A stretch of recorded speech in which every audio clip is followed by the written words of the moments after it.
After a contentious encounter, President Joe Biden, his top diplomat, meets again with Chinese officials in Alaska. The Biden administration's relationship with China is off to a rocky start. The president commented on it before boarding Marine One today. White House correspondent Owen Jensen reports. Owen? Tracy, the White House and Beijing are clearly at odds on many issues. At the top of the list, human rights, including Tibet, Hong Kong, and the Uyghurs, which the U.S. has labeled a genocide. And tonight, the world is watching to see how the Biden administration responds. As he heads out of the White House on his way to Georgia, President Joe Biden gives his Secretary of State, who's leading a delegation in Alaska, the thumbs up. I'm very proud of the Secretary of State. That top diplomat, Tony Blinken, is in Anchorage, day 2 of meetings between top U.S. and Chinese officials, both nations with sharply opposing views.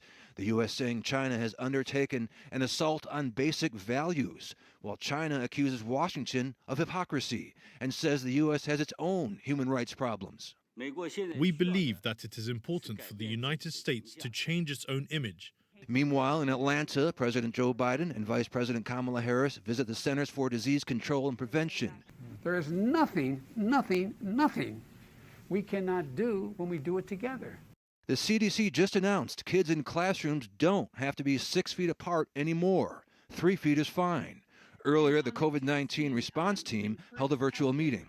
In middle and high schools, CDC is also recommending that students be at least 3 feet apart in classrooms where everyone is wearing a mask, and the community level of risk is low, moderate, or substantial.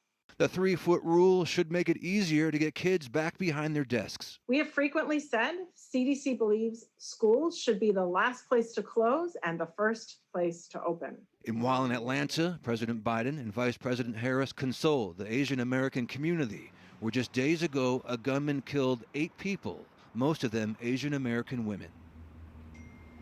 Also today, the president released a statement condemning gender-based and anti-Asian violence and urged Congress to quickly pass the COVID-19 Hate Crimes Act. At the White House, Owen Jensen, EWTN News Nightly.